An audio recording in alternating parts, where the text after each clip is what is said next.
पढ़ा था, आज हम आगे पढ़ेंगे। जैसे कल हमने टेंस के पार्ट्स के बारे में पता लगा लिया था।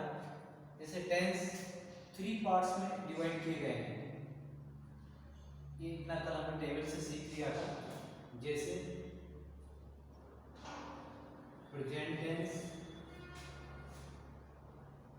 पास्ट टेंस और फ्यूचर टेंस। ठीक है, अब ये तीनों टेंस 4-4 पार्ट्स में डिवाइड किए गए। जैसे हम प्रेजेंट की बात करें, पहले प्रेजेंट इंडेफिनिट, या इसका दूसरा नाम सिंपल कल मैंने बताया था। दूसरा कंटिन्यूअस टेंस, इसका दूसरा नाम मैंने बताया था प्रोग्रेसिव टेंस। एंड थर्ड था हमारा परफेक्ट टेंस, और फोर्थ वन था हमारा दोनों को मिलाकर perfect continuous tense. Perfect continuous tense. तो इसमें देखो, ये क्यों हम एक बार याद कर लेंगे और 3 टेंस में यही काम आएगा। जैसे present indefinite, present continuous, present perfect और प्रेजेंट परफेक्ट कंटिन्यूअस। ऐसे हम करेंगे past indefinite, past continuous, past perfect और पास्ट परफेक्ट कंटिन्यूअस। इसी तरह से जैसे फ्यूचर की बात करते हैं, future indefinite, future continuous, future perfect और फ्यूचर परफेक्ट कंटिन्यूअस। तो ये नाम हम एक बार याद कर लेंगे और आगे तक आपको काम आएंगे। अब हम बात करते हैं 1 बाय 1 टेंस की बात करेंगे। तो सबसे पहले हम टेंस में काल, जो कि हमें समय के बारे में बताता है। क्योंकि अगर टेंस नहीं होते तो हमें यही नहीं पता चलता कि कोई कार्य कब किया जाता है। तो टेंस की सहायता से हमें ये पता चलता है कि कोई काम कब किया जा रहा है। अब हम स्टार्टिंग से प्रेजेंट सिंपल टेंस से स्टार्ट करते हैं।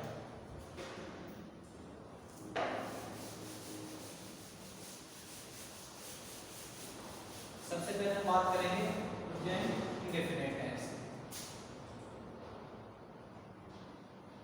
प्रेजेंट इंडेफिनिट या present simple tense. Present simple tense होता क्या है? देखो, प्रेजेंट मीन्स वर्तमान। वर्तमान के अंदर जो कार्य किए जाते हैं वो इस टेंस के अंदर आएंगे। तो फर्स्ट ऑफ ऑल हम बात करते हैं इसकी पहचान की, कि प्रेजेंट सिंपल टेंस की पहचान क्या होती है। तो देखो, अगर हम प्रेजेंट सिंपल टेंस की बात करते हैं तो सिंपल आपने 10वीं क्लास में पढ़ा दी है कि यदि हिंदी के जो वाक्य हैं, हिंदी वाक्यों के अंत में जैसे ताहे आ जाए, तीहे आ जाए या तेहे आ जाए। जैसे मान लो हिंदी वाक्यों के अंत में, हिंदी वाक्यों के अंत में ताहे, तीहे या तेहे आदि आए तो क्या कहलाता है? Present indefinite tense. ये तो होगी इसकी हिंदी में पहचान। अब हम इसके अंग्रेजी में देखें तो इंग्लिश में इसकी कुछ हर टेंस की एडवर्ब होती हैं, जिनसे एडवर्ब को देखकर हम ये पता लगा लेते हैं कि ये कौन सा टेंस है। तो यदि हम अगर प्रेजेंट सिंपल टेंस की एडवर्ब की बात करते हैं तो इसकी कुछ मेन एडवर्ब जो मैं आपको बता रहा हूँ, इनको लर्न कर लीजिएगा। इनसे सीधा सीधा पता लग जाता है कि ये कौन सा टेंस है। जैसे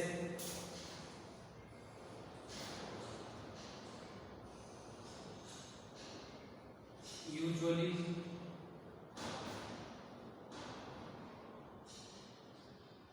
generally,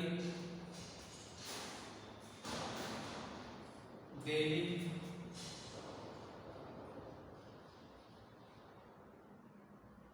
always,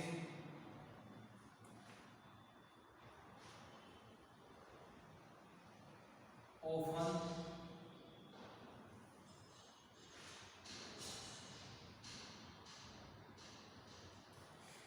usually, generally, daily, always, often, everyday,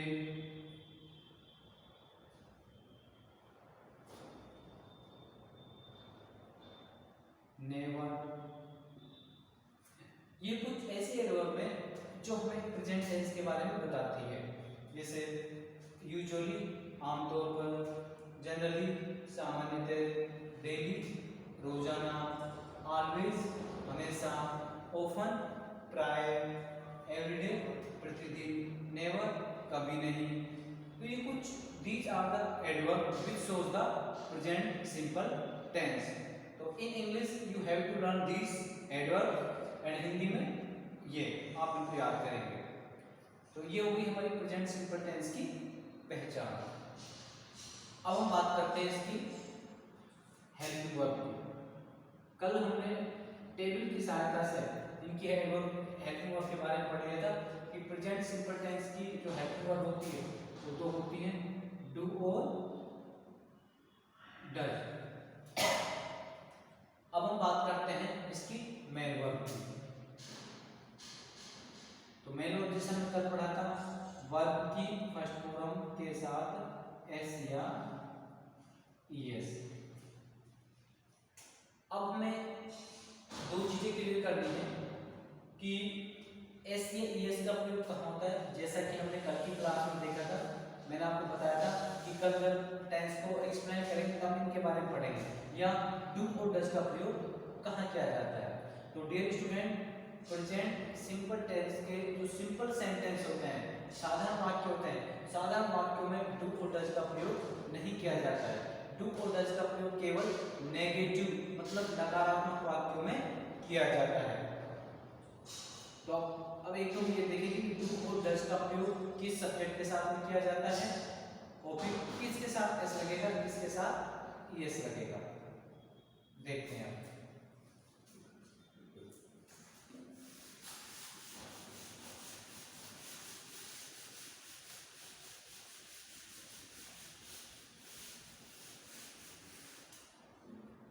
तो देखो, सबसे पहले हम देखते हैं डू और डज का प्रयोग। डू का प्रयोग किसके साथ किया जाता है और डज का प्रयोग किसके साथ किया जाता है। तो देखो, कुछ सब्जेक्ट ऐसे हैं जैसे आई, वी, यू, दे या प्लूरल नाउन अर्थात बहुवचन संज्ञा। तो यदि वाक्य में सब्जेक्ट जो है ये हो, तो आप शॉर्ट में याद करोगे, यदि सब्जेक्ट आई हो, वी, यू, दे या प्लूरल नाउन हो, बहुवचन संख्या हो, तो उनके साथ हमेशा डू का प्रयोग किया जाता है। चाहे सिंपल सेंटेंस हो, नेगेटिव सेंटेंस में प्रयोग किया जाएगा। अब आता है डज। डज का प्रयोग यदि सब्जेक्ट ही हो, शी हो, इट हो, या किसी व्यक्ति का नाम हो, या सिंगुलर नाउन, सिंगुलर नाउन अर्थात एक वचन संख्या, अगर ये सब्जेक्ट है तो इनके साथ में डज का प्रयोग किया जाएगा। स्टूडेंट आया समझ में? अब आपको ऐसे याद करना है, डू कहाँ लगाना है, इन सब्जेक्ट के साथ में, I, we, you, they plural noun के साथ में डू लगाना है। और डज का प्रयोग कहाँ करना है, ही, सी, इट, नेम और सिंगुलर नाउन, इन्हीं के साथ में डज का प्रयोग करना है। अब हम देखेंगे कि एस और या ईएस का प्रयोग कहाँ किया जाता है। तो देखो,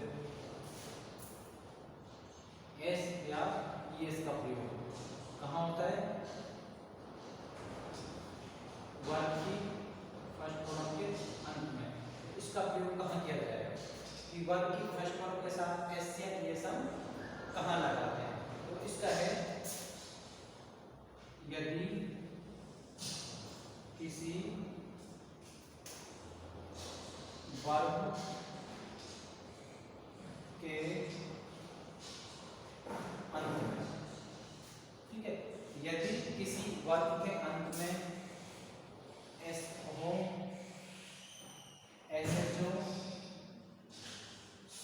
हो, ओ हो और एक्स हो।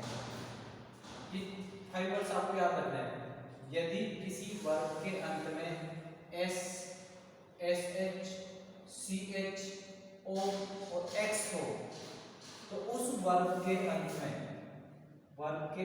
हम ईएस लगाते हैं। क्या लगाते हैं? ईएस लगाते हैं। तो आप समझते, इनके अंत में हम ईएस लगाते हैं, तो इनके अलावा अन्य कोई भी शब्द आ जाए तो हम क्या लगाएंगे? केवल वर्ग के साथ में एस लगाएंगे। तो एक रूल याद कर लो, दूसरा रूल अपने आप याद हो जाएगा। तो हमें तो ये करना है कि यदि किसी वर्ग के अंत में S, S H, C H, O या एक्स हो तो उसके अंत में हमको यस लगाना है। अब हम बात करते हैं इसकी स्ट्रक्चर की, फॉर्मूला की, कि सेंटेंस बनाते हैं कैसे।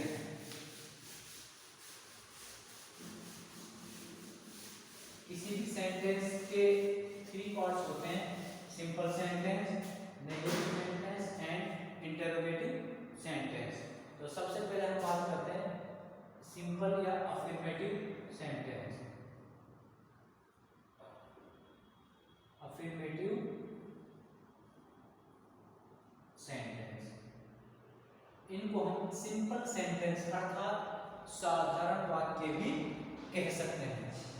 अब साधारण वाक्यों का स्ट्रक्चर क्या होगा, देखो। सब्जेक्ट प्लस वर्ब की first form plus S, S या ES plus object plus ETC. इसका मतलब क्या आता है? सबसे पहले हमें सब्जेक्ट को लेना है। सब्जेक्ट का मतलब क्या होता है? कर्ता, कार्य को करने वाला। वर्ब मीन्स क्या होती है? क्रिया। जिस शब्द से हमें ये पता चले कि किसी भी कार्य के करने या होने का। ऑब्जेक्ट ये होता है हमारा कर्म। ईटीसी आदि इत्यादि एक्स्ट्रा जो वर्ड्स हैं। जैसे एक छोटा सा एग्जांपल आपको समझाता हूं। जैसे मैं बात करूं कि मैं कॉलेज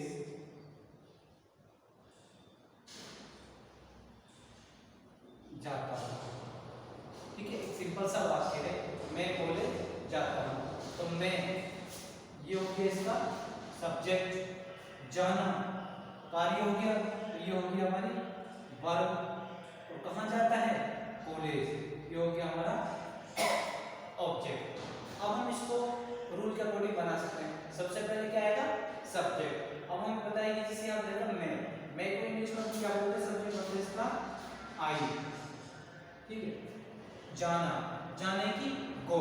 तो हमें बताइए कि आई के साथ कभी भी एस नहीं लगता है, तो आई गो। कहाँ जाता हूँ? कॉलेज, कॉलेज को जाता हूँ, तो आई गो टू कॉलेज। ऐसा हम बेटा, आई गो टू कॉलेज। यस।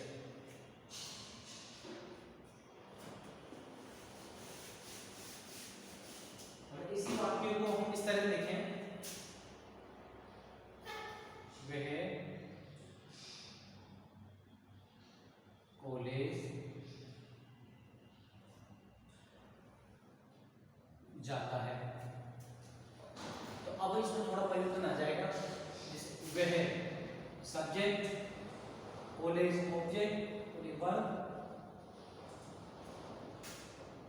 क्योंकि हमारी वर्ब है। अब हमने वह कॉलेज जाता है, जाता है मतलब लड़का है, ठीक है। तो अगर ये लड़का है वह, तो इसकी सब्जेक्ट बनेगा हमारा ही। अगर ये लड़की होती, वह कॉलेज जाती है वह, तो यहाँ पे हो जाता शी, तो ही। अब जाने की क्या होती है? गो। लेकिन हमने हमें बताया कि यदि सब्जेक्ट ही, सी, इट या ने सिंगुलर नाउन हो तो वर्ब के अंत में एस लगा देते हैं।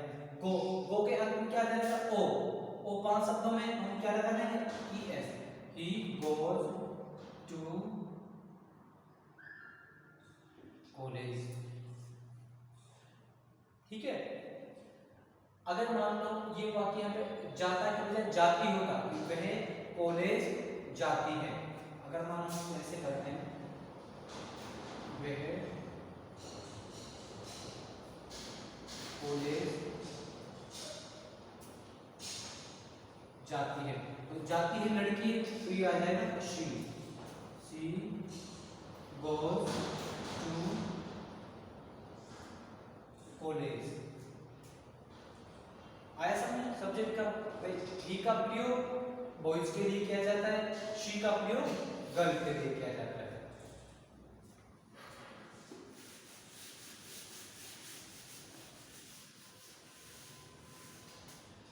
देखो जैसे मैं एक पत्र लिखता हूं, मैं एक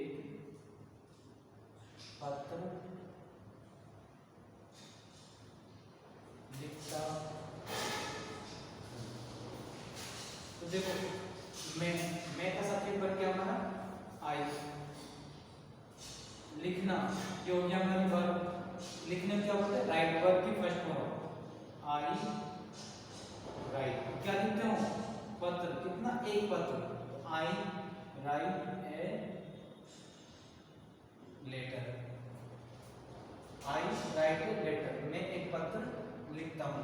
अगर इसकी जगह मान लो वह एक पत्र लिखता है, अगर हम इसको ऐसे बात करें तो वह एक पत्र लिखता है तो हो जाएगा सी राइट। अब देखो मैंने ही के साथ में ऐसे एस लगता है तो ई ऑलरेडी लगा हुआ है, क्यों एस लगाएंगे? He writes a letter. अगर तो वह एक पत्र लिखती है, करती है तो आ जाएगा सी राइट्स ए लेटर। वह एक पत्र लिखती है। अगर आप कोई बहुवचन में वे एक पत्र लिखते हैं तो आपको वे क्या बन जाएगा? दे। दे अब देखो दे प्लूरल है, बहुवचन है तो इसके साथ कभी भी एस नहीं लगेगा। तो दे राइट ए लेटर, वे एक पत्र लिखते हैं। तो इस तरीके से आप सब्जेक्ट को भी अंतर कर सकते हो। अभी मैं आपको आप अगर आपको कंफ्यूजन हो कि किसका क्या सब्जेक्ट बनेगा तो मैं आपको अलग से लिखवा देता हूँ।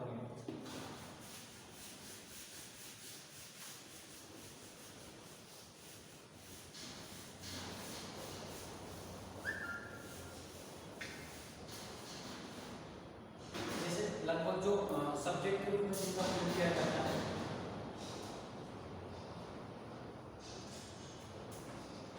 जैसे आई मतलब मैं। अगर हिंदी में मैं आ रहा है तो उसका सब्जेक्ट क्या बनेगा? आई। तुम या आप, इसका बनेगा यू। ही मतलब वह, इसका प्रयोग किसके लिए किया जाता है? बॉय के लिए। शी मीन्स भी वह होता है और इसका प्रयोग किसके लिए किया जाता है? गर्ल के लिए। एक होता है बहुवचन में, जैसे वे, इसका सब्जेक्ट हमारा बनता है वे। एक होता है हमारा हम का होता है वी। तो ये कुछ सब्जेक्ट है। अगर आपको कंफ्यूजन हो कि सर इसको हम क्या लिखेंगे तो हम यहाँ पर लिख देंगे। ठीक है स्टूडेंट, आज की वीडियो में हम इतना ही करेंगे। आज हमने प्रेजेंट सिंपल टेंस के अफर्मेटिव अर्थात साधन वाक्यों के बारे में पढ़ा है। कल हम इसके नेगेटिव अर्थात नकारात्मक वाक्यों के बारे में पढ़ेंगे। तो इन सेंटेंस को नियम को याद कीजिए और इन कुछ वाक्यों को बना के दीजिए। Thank you very much, have a nice day.